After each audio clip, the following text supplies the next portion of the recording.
Hello everyone, this is Abhishek Singh. और जैसा कि हम लोग chemical reactions and chemical equations पढ़ रहे थे, काफी ज्यादा इंपॉर्टेंट चैप्टर है क्लास 10th का, क्योंकि इसी में जो केमिकल मेन जो इस चैप्टर का उद्देश्य है वो क्या है कि टाइप्स ऑफ रिएक्शंस आपको बताना और साथ ही साथ बैलेंसिंग सिखाना केमिकल रिएक्शंस। ठीक है, केमिकल इक्वेशंस जो होंगे उनको किस तरीके से बैलेंस किया जाता है वो बताना, और आज के क्लास में हम वही सीखने वाले हैं विच इज मोस्ट इम्पॉर्टेंट। ठीक है, तो पिछले क्लास में हम देखे थे कि केमिकल इक्वेशंस किसको कहते हैं। केमिकल इक्वेशंस किसको कहते हैं, थोड़े से तुरंत रिवाइज कर लेते हैं। तो किसी भी केमिकल रिएक्शन को यदि हम फॉर्मूला या फिर सिंबल से रिप्रेजेंट जब हम करते हैं, उसी चीज को हम लोग केमिकल रिएक्शंस या केमिकल इक्वेशंस कहते हैं। ठीक है, केमिकल मतलब कोई भी केमिकल रिएक्शन हो रहा है तो उसका जो इक्वेशन होगा वो हम किस तरीके से लिखेंगे, तो उसको हम रिप्रेजेंट करेंगे किसी भी फॉर्मूला से, ठीक है, या फिर symbol of the substance. Clear है, जैसे कि बताए थे कार्बन डाइऑक्साइड या फिर methane reacts with methane is burned in the presence of oxygen, it forms CO2 carbon dioxide. तो उसको यदि हम लिखेंगे C+O2, ठीक है, गिव्स CO2 प्लस हीट, तो दैट इज हम उसको किससे रिप्रेजेंट कर रहे हैं, सिंबल से, and the formula of the substance. ठीक है, तो इसी चीज को हम लोग क्या बोलेंगे, केमिकल इक्वेशंस कहेंगे किसी भी केमिकल रिएक्शन।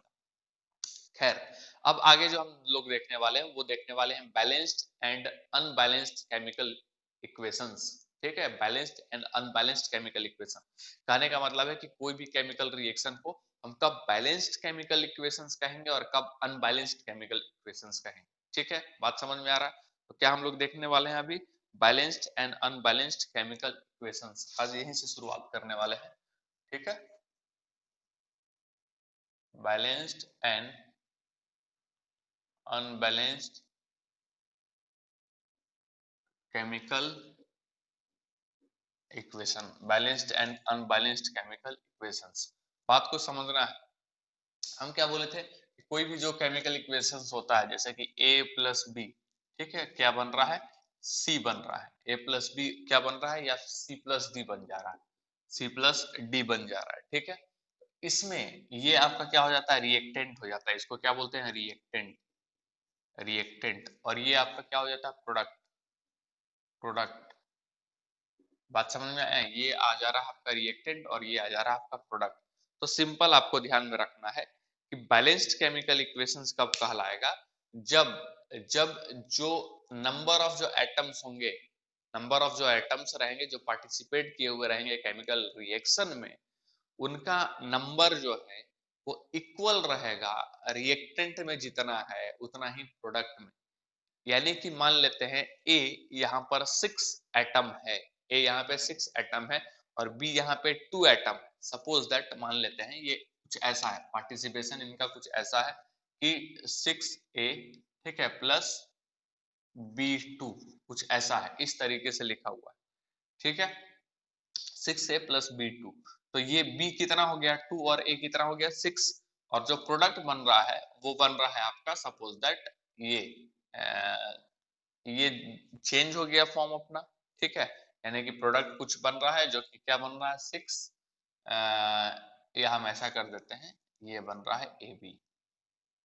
ठीक है, ये क्या बन रहा है, AB। क्लियर है, तो बन रहा है 6AB2। ठीक है, कैसा बन रहा है 6AB2, या फिर हम इसको ऐसा लिख देते हैं 12AB। क्या बन रहा है 12AB। तो ये आपके लिए क्या हो गया, रिएक्टेंट हो गया, और ये आपके लिए क्या हो गया, प्रोडक्ट हो गया। तो हम बैलेंस्ड केमिकल इक्वेशंस उसको बोल रहे हैं जिसमें नंबर ऑफ जो एटम है जो पार्टिसिपेटेड है केमिकल रिएक्शंस में, वो रिएक्टेंट में जितना रहेगा उतना ही आपको कितना किसमें करना है, प्रोडक्ट में करना है। यदि ऐसा आपको नजर आ रहा है, इसका मतलब वो बैलेंस्ड केमिकल इक्वेशंस कहलाएगा, और यदि ऐसा नहीं है तो फिर वो अनबैलेंस्ड केमिकल इक्वेशंस कहलाएगा। बात समझ में आया? जैसे कि यहाँ पे A कितना है, ठीक है, A बराबर है आपका 6 और B बराबर है किसमें, रिएक्टेंट में। किसमें, रिएक्टेंट में, और ये है प्रोडक्ट। ठीक है, तो A बराबर है 6 और B बराबर है 2। ठीक है, 2। लेकिन यहाँ पे हम देख रहे हैं कि A बराबर है आपका कितना, 12। ये ध्यान में रखना है, यदि हम लिखे हैं H2O, तो ये 2 जो है ना वो सिर्फ और सिर्फ इसके लिए है पर्सनली, ठीक है, इस एटम के लिए, उसका ऑक्सीजन से कोई लेना देना नहीं है। लेकिन जब हम 2H2O लेते हैं ना तो ये वाला जो डिजिट आता है ना, ठीक है, स्टोइचोमेट्री, ये वाला जो चीज आता है ना, ये इसके लिए भी है और इसके लिए भी है, यानी कि दोनों के लिए मल्टीप्लाई हाइड्रोजन से भी हो रहा है और मल्टीप्लाई ऑक्सीजन से भी हो रहा है। तो यदि हम नंबर ऑफ एटम्स यहाँ पे पूछे तो हाइड्रोजन कितना हो जाएगा, हाइड्रोजन हो जाएगा 2, ठीक है, और ऑक्सीजन जो है ऑक्सीजन हो जाएगा 1। इज दैट क्लियर, समझ में आ रहा है। लेकिन यदि हम यहाँ पूछे तो हाइड्रोजन हो जाएगा आपका 4, क्योंकि 2 और ये 2 से मल्टीप्लाई हो जाएगा, 2 2 जा 4, और ऑक्सीजन कितना हो जाएगा, ऑक्सीजन हो जाएगा 2, क्योंकि ये 2 से इसको मल्टीप्लाई किया। इज दैट क्लियर, जैसे जैसे आएगा वैसे वैसे हम बताते चले जाएंगे। लेकिन इस चीज को आपको ध्यान में रखना है कि इस चीज का क्या महत्व है। तो जैसे कि 12 है, ये 12 है तो ये किससे मल्टीप्लाई करेगा, ए से भी और ये बी से भी, ठीक है। तो a बराबर कितना हो जाएगा, a बराबर हो जाएगा 12 और b बराबर भी कितना हो जाएगा 12। तो देख रहे हैं कि a जो है, ठीक है, वो 6 था लेकिन ये यहाँ 12, ये यहाँ पे 6 था और ये कितना हो जाएगा 12, और b कितना है 2 और ये कितना हो गया यहाँ पे 12, यानी कि ये क्या कहला जाएगा, ये अनबैलेंस्ड केमिकल इक्वेशंस कहलाएगा। क्या कहलाएगा, unbalanced, unbalanced chemical chemical equation कहलाएगा। इज दैट क्लियर, क्या कहलाएगा, अनबैलेंस्ड केमिकल इक्वेशंस। अब इसी में मान लेते हैं हम कि यदि आपका रिएक्टेंट, ठीक है, रिएक्टेंट आपका इसी तरीके से रहता, ठीक। अब जैसे आप हम इसमें कुछ चेंजेस कर रहे हैं, अब ये आप लिख लिए होंगे तो हम इसको मिटाते हैं, ठीक है। हम बस इसको यहाँ से हटा रहे हैं और इसको यहाँ से हटा रहे हैं। इस बार हम क्या कर दे रहे हैं, ये लिख दे रहे हैं 12 और लिख दे रहे हैं ये 12, ठीक है। तो रिएक्टेंट में a बराबर भी हो जा रहा है 12 और b बराबर भी हो जा रहा है 12, और प्रोडक्ट में भी जो है वो क्या हो जा रहा है, a बराबर जो हो जा रहा है 12 और b बराबर जो हो जा रहा है 12। तो जब दोनों बराबर हो गया, रिएक्टेंट और product, R is equal to P जब हो जा रहा है, R के सारे एटम्स जो थे वो P के सारे एटम से इक्वल हो जा रहे हैं, तो उस कंडीशन में जो है वो बैलेंस्ड केमिकल इक्वेशन कहलाएगा। बैलेंस्ड केमिकल इक्वेशन क्या कहलाएगा, बैलेंस्ड केमिकल इक्वेशंस कहलाएगा। तो यही डिफरेंस था बैलेंस्ड केमिकल इक्वेशन में और अनबैलेंस्ड केमिकल इक्वेशन में। अब एक एक एग्जांपल लेकर के हम करते हैं, ठीक है। ए बी से तो हम लोग समझ लिए, जनरलाइजेशन हम लोग देख ली, ठीक है।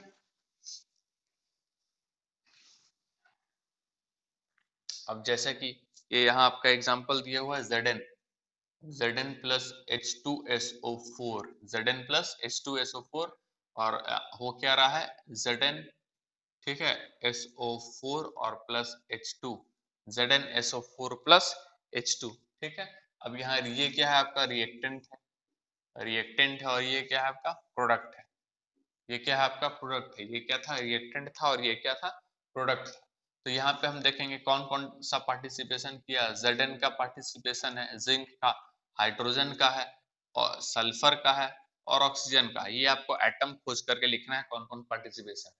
जिंक कितना है भाई 1 है, हाइड्रोजन कितना है 2 है, ठीक है, सल्फर कितना है 1 है, और ऑक्सीजन कितना है 4 है। ऐसा नहीं लिख देना कि SO2 कंप्लीट, SO2 नहीं, एटम लिखना है उसका, कौन कौन सा एटम पार्टिसिपेट कर रहा है डिफरेंट एलिमेंट, ठीक है। यहाँ यदि Zn बात करें तो Zn यहाँ 1 है, ठीक है, हाइड्रोजन बात करें तो हाइड्रोजन यहाँ 2 है, ठीक। सल्फर बात करें तो सल्फर यहाँ 1 है, ऑक्सीजन बात करें तो ऑक्सीजन यहाँ 4 है, ठीक है। तो क्या हो गया, R is equal to P हो गया, LHS is equal to RHS, ऐसा भी कर सकते हैं, ठीक है। ये आपका हम इसको क्या मान लेंगे, LHS, मैथ्स में पढ़ते हैं ना, और ये क्या मान लेंगे RHS। तो यहाँ पे क्या नजर आ रहा है, LHS is equal to RHS, ठीक है। तो ये क्या हो जाएगा, बैलेंस्ड बैलेंस्ड केमिकल इक्वेशन, ठीक है, बैलेंस्ड केमिकल इक्वेशन ये हो जाएगा। इज दैट क्लियर, आगे देखेंगे जो और एग्जांपल देखते हैं।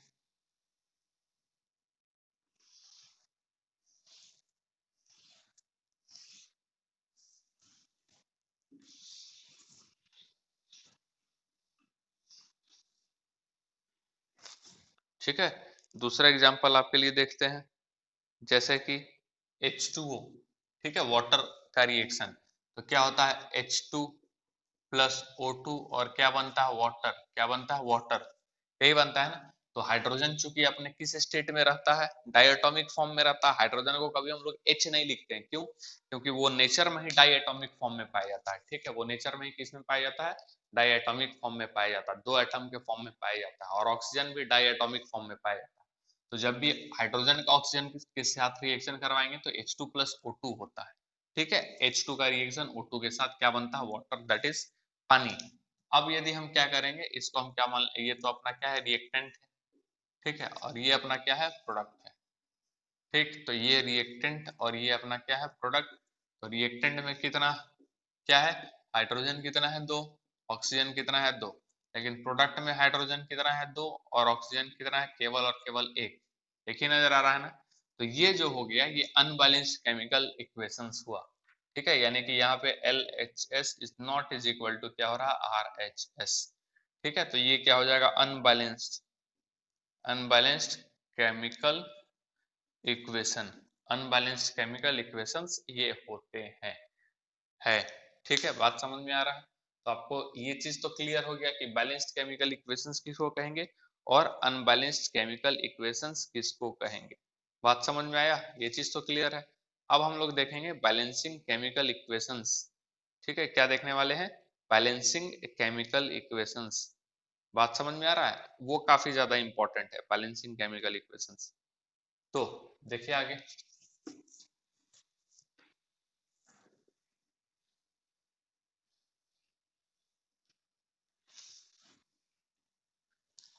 ठीक है। क्या लिख रहे हैं हम लोग, बैलेंसिंग केमिकल इक्वेशन,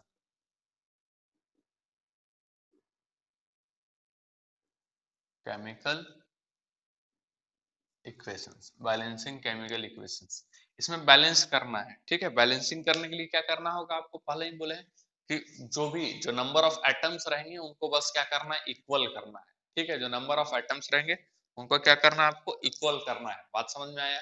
और यदि ऐसा आप कर लेंगे तो जो अनबैलेंस वाला है वो क्या हो जाएगा, आपका बैलेंस केमिकल इक्वेशंस कहलाने लग जाएगा, ठीक है। बैलेंस केमिकल इक्वेशंस कहलाने लग जाएगा। तो इसमें बहुत ज्यादा हम क्या बोलते हैं, कुछ करने की जरूरत नहीं है। जैसे कि यही वाला आपका जो सबसे पहला हम केस ले रहे हैं, कौन सा केस ले रहे हैं, H2 और प्लस O2, ठीक है। H2 और साथ ही साथ कौन सा है, O2। क्या बन गया था ये H2, क्या बन गया था H2, जिसमें ये रिएक्टेंट, ठीक है, और दूसरी तरफ क्या था, प्रोडक्ट, दूसरी तरफ क्या था, प्रोडक्ट। तो H2 कितना लिया गया था, हाइड्रोजन एटम 2 थे, ऑक्सीजन एटम भी कितने थे, 2 थे ना। और हाइड्रोजन यहाँ पे कितना बना था, 2, और यहाँ ऑक्सीजन कितना बना था, 1।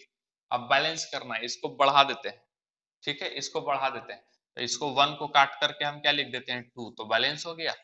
ऐसे ही करेंगे हम लोग नोटबुक में भी, ठीक है।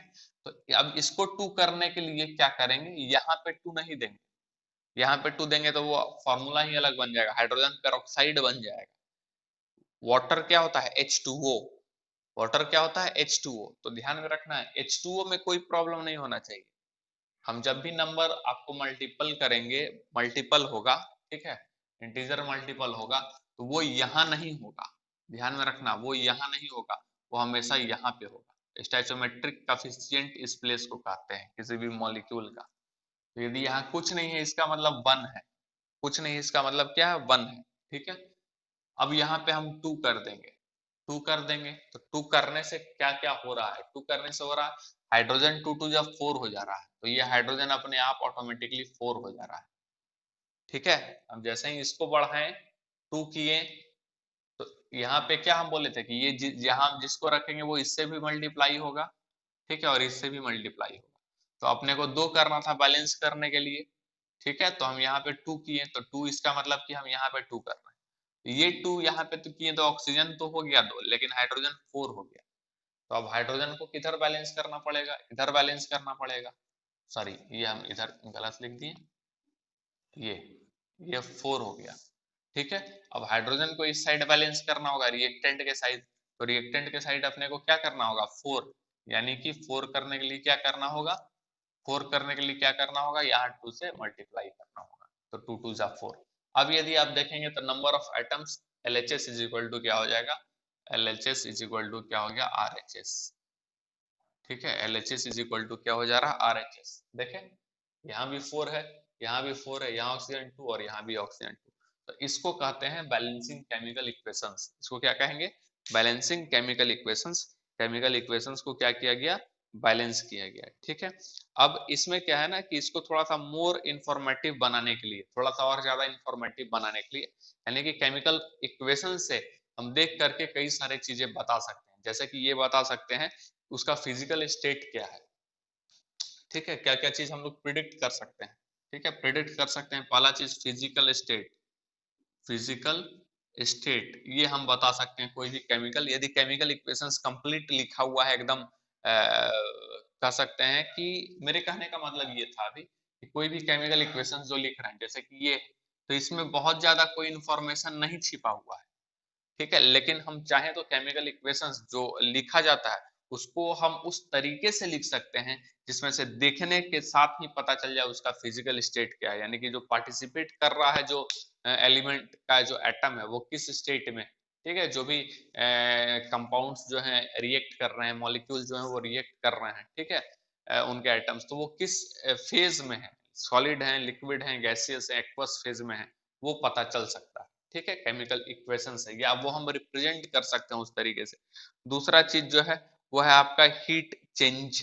ठीक है, heat change, heat change, heat change. Heat change का मतलब क्या हो गया कि उसको हम उसमें से हीट बाहर निकल रहा है या हीट एब्जॉर्ब कर रहा है। हम पढ़े थे ना, बताए थे ये रिएक्शन एक्सोथर्मिक है। एक्सोथर्मिक का मतलब क्या हो गया था? एक्सोथर्मिक मतलब हीट बाहर निकल रहा था। ठीक है, तो वो वैसा हम रिप्रेजेंटेशन इस केमिकल इक्वेशंस में भी कर सकते हैं, जिससे आपको पता चल जाएगा कि फिजिकल स्टेट क्या है, हीट चेंज क्या हो रहा है, यानी कि इंडोथर्मिक है या एक्सोथर्मिक है, और लास्ट वाला कंडीशन। ठीक है, कंडीशंस, कंडीशंस, कंडीशंस। कंडीशंस कहने का मतलब है कि वो रिएक्शन किस कंडीशन में हो रहा है, प्रेशर कितना लिया गया है, टेम्परेचर कितना लिया गया है रिएक्शन के दौरान, क्या कंडीशंस रखा गया है, वो सब भी हम रिप्रेजेंट कर सकते हैं। तो जब ये तीनों को जब हम रिप्रेजेंट करने लग जाएंगे, फिजिकल स्टेट को, ठीक है, फिजिकल स्टेट को इसी में, ठीक है, हीट चेंज को इसी में, या कंडीशंस को इसी में, तो ये इस केमिकल इक्वेशंस को मोर इंफॉर्मेटिव बनाता है। ठीक है, या कह सकते हैं कि that is the complete chemical equations with the complete information. ठीक है, तो इसीलिए हम कहते हैं यदि फिजिकल चेंज, ठीक है, और साथ ही साथ आपका दिया रहा है हीट चेंज, और दिया हुआ है आपका क्या, कंडीशंस, तो ये तीनों भी यदि उस केमिकल इक्वेशंस में मौजूद हो तो वो और ज्यादा इंफॉर्मेटिव बन जाता है। ठीक है, और ज्यादा इंफॉर्मेटिव बन जाता है। तो जैसे जैसे मान लेते हैं हम, ठीक है, कहीं जहां पे नहीं दिया है, जहां पे हीट वगैरह का कोई चीज नहीं है वहां पे हम नहीं भी देते हैं, जहां पे नॉर्मल सा चीज है वहां पे, यानी जो जरूरत है जो उस रिएक्शंस के दौरान है उसको तो हम देते ही हैं। ठीक है, तो जैसे क्या, जैसे हम एग्जांपल के तौर पे ले रहे हैं ये Zn, Zn प्लस H2SO4, ये क्या हो जा रहा है, ZnSO4 प्लस H2। ये तो नॉर्मली लिखा हुआ था, ये तो नॉर्मली था, लेकिन यही वाला चीज हम लिख सकते हैं ZnS। ZnS का मतलब S stands for solid, liquid, gaseous for G and aqueous, AQ for aqueous solution। ठीक है, और H2SO4, H2SO4 लिख दे रहे हैं L, यानी किसमें था ये, आपका लिक्विड में था। ठीक है, और यहाँ पे हम इसके जगह लिख सकते हैं एक्वस। क्या लिख सकते हैं, एक्वस। ठीक है, एक्वस यानी डाइल्यूट। एक्वस यानी यहाँ पे ये जो एसिड है एक्वस लिख रहा है, मतलब क्या है, डाइल्यूट है। एक्वस मतलब पानी मिला होना, पानी मिला होना मतलब डाइल्यूट। ठीक है, तो वो भी आपको कहीं DIL भी लिखा हुआ मिल सकता है। बन क्या रहा है, ZnSO4। क्या बन रहा है ये, ZnSO4, ZnSO4। तो ये भी क्या बन रहा है आपका एक्वस, और साथ ही साथ हो रहा है H2, दैट इज ये क्या है आपका गैसियस फेज। ठीक है, तो ये जब इस तरीके से जब कोई भी केमिकल इक्वेशंस लिख दिया तो इसको मोर इंफॉर्मेटिव केमिकल इक्वेशंस हम लोग कहेंगे। इसी तरीके से फिर आपको आगे मिलता हुआ रहेगा। ठीक है, इसी तरीके से आपको आगे मिलता हुआ रहेगा। जैसे एक और एग्जांपल CaOH का होल ट्वाइस। ठीक है, और ये क्या हो गया, कैल्शियम हाइड्रोक्साइड, ये एक्वस, ये किसमें, एक्वस में, और यहाँ से हम क्या करवा दिए, CO2 गैस, CO2 गैस जो है वो पास करवाएं। जानते हैं ना, क्या हो जाएगा ये, व्हाइट कलर में चेंज हो जाएगा, किसमें कन्वर्ट हो जाएगा, व्हाइट कलर में। क्या है आपका, lime water. Lime water CO2 gas pass करवाएं, क्या हो जाएगा CaCO3, ये क्या हो जाएगा व्हाइट PPT बनता है, ठीक है। और ये क्या रहेगा सॉलिड, व्हाइट PPT आपका बनता है सॉलिड, और साथ ही साथ आपका क्या बाहर निकल जाएगा इसके साथ वाटर, जो किस फॉर्म में रहेगा लिक्विड फॉर्म, ठीक है। तो ये जो केमिकल इक्वेशंस होगा वो ज्यादा इंफॉर्मेटिव होगा, ठीक है। जैसे कि C+O2, C, ठीक है, प्लस O2 किस में है गैस में, और ये वाला किस में रहेगा सॉलिड में ही रहेगा। तो क्या हो जाएगा ये बनता है CO2, क्या है गैस, और साथ ही साथ क्या निकल रहा है हीट। तो हीट जब बाहर निकल रहा है तो क्या है एक्सोथर्मिक रिएक्शन, ठीक है, थार्मिक रिएक्शन, एक्सोथर्मिक रिएक्शन। तो ये छोटा मोटा एग्जांपल आपको दिए, इससे ये पता चल जाए कि वो जो इक्वेशंस है वो ज्यादा इंफॉर्मेटिव है, ठीक है, ज्यादा इंफॉर्मेटिव है।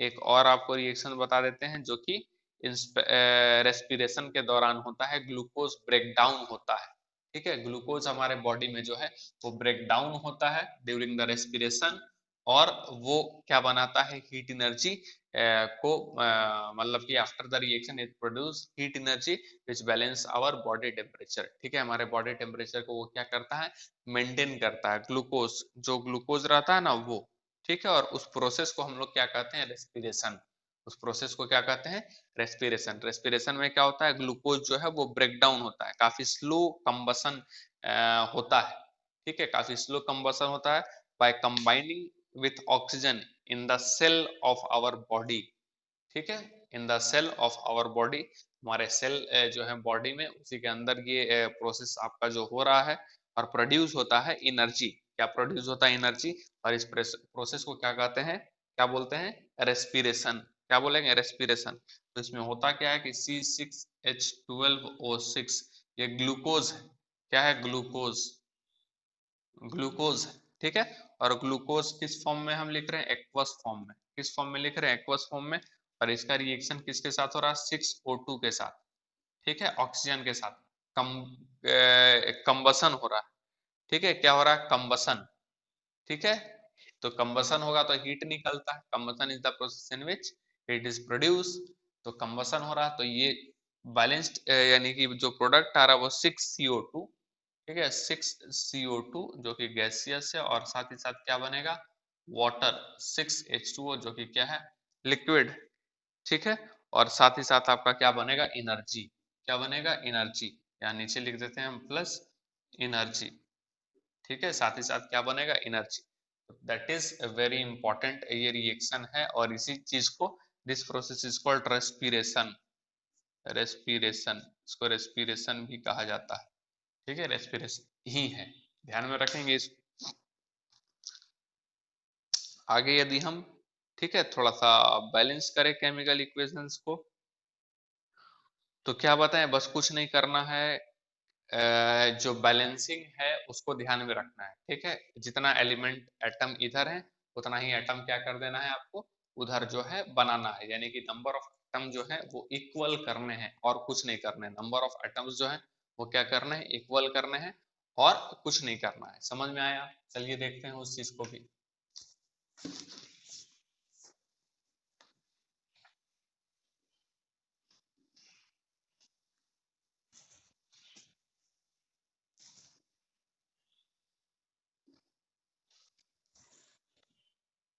ठीक है,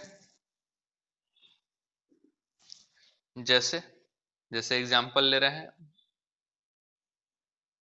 मीथेन, ठीक है, मीथेन का रिएक्शन किसके प्रेजेंस में हो रहा है ऑक्सीजन, ठीक है, मीथेन का रिएक्शन ऑक्सीजन के प्रेजेंस में, और क्या बन रहा है कार्बन डाइऑक्साइड, ठीक, क्या बन रहा है कार्बन डाइऑक्साइड। तो ये रहा आपका CH4 मीथेन, ठीक है, क्या है CH4 मीथेन, और ये है O2 ऑक्सीजन के प्रेजेंस में क्या बन रहा है कार्बन डाइऑक्साइड, ठीक है, और साथ ही साथ आपका क्या बनेगा वाटर, साथ ही साथ क्या बनेगा वाटर। तो देख लेना है ये आपका क्या हो गया रिएक्टेंट, और ये आपका क्या हो जाएगा प्रोडक्ट, ठीक है। रिएक्टेंट में क्या है कार्बन, कार्बन कितना एटम है एक, हाइड्रोजन कितना एटम है चार, ऑक्सीजन कितना एटम है दो, ठीक है। प्रोडक्ट में यदि आ जाए, प्रोडक्ट में कार्बन कितना एटम है एक, ठीक है। हाइड्रोजन कितना एटम है, हाइड्रोजन है 2, ऑक्सीजन कितना है, ऑक्सीजन है आपका 3। तो बढ़ाना किसको, हाइड्रोजन को बढ़ाना है और ऑक्सीजन को बढ़ाना है, यही करना है ना। चलिए हाइड्रोजन को बढ़ाते हैं, हाइड्रोजन कहाँ बढ़ेगा, इस साइड में हाइड्रोजन को बढ़ाना है। तो इस साइड में हाइड्रोजन कितना करेंगे, 2 से मल्टीपल होगा, ध्यान में रखना मल्टीपल, 2 से 3 नहीं होगा, 2 से डायरेक्ट क्या हो जाएगा 4 होगा। ठीक है, 4 से हो सकता है 8 हो जाए या 6 हो जाए, मल्टीपल होगा, इस नंबर का मल्टीपल होगा, ध्यान में रखना है। तो इसको हम क्या कर देंगे, 2 से जैसे ही 2 से मल्टीप्लाई करेंगे ये क्या हो जाएगा 4। तो यदि हम यहाँ पे, ठीक है, यदि हम यहाँ पे 2 कर दें तो 2 2 जा कितना हो जाएगा 4, ये तो 4 हो जाएगा, लेकिन साथ ही साथ ये ऑक्सीजन जो है वो भी क्या हो जाएगा 2।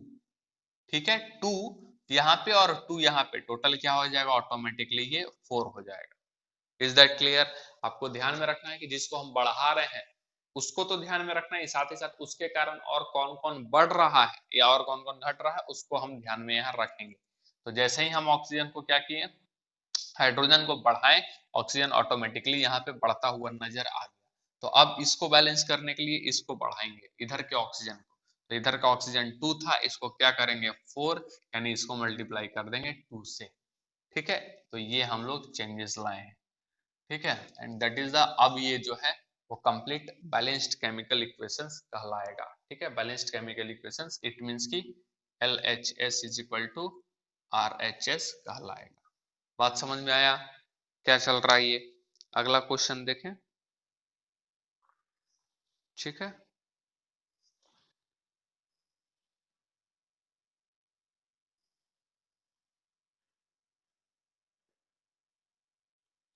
बोलता है कॉपर सल्फेट।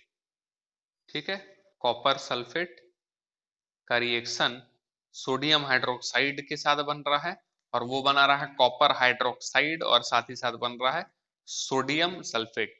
ठीक है, ये चीज देखते हैं।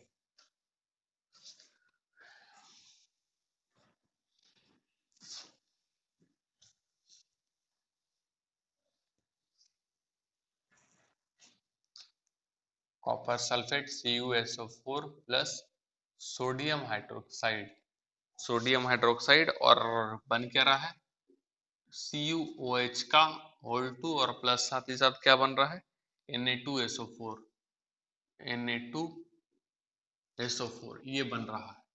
ठीक है, ये बन रहा है, समझ में आया क्या। अब इसको बैलेंस करने के लिए ये है आपका रिएक्टेंट और ये है आपका प्रोडक्ट। ठीक है, ये है रिएक्टेंट, ये है प्रोडक्ट। कौन कौन पार्टिसिपेट किया, कॉपर कितना है 1, सल्फर कितना है 1, ऑक्सीजन कितना है 5। 5 कैसे, 5 कैसे, तो 4 यहाँ और 1 यहाँ, 5 टोटल लिखना है। सोडियम कितना, सोडियम 1, हाइड्रोजन कितना, हाइड्रोजन भी 1। ठीक है, यहाँ कॉपर कितना, कॉपर है 1।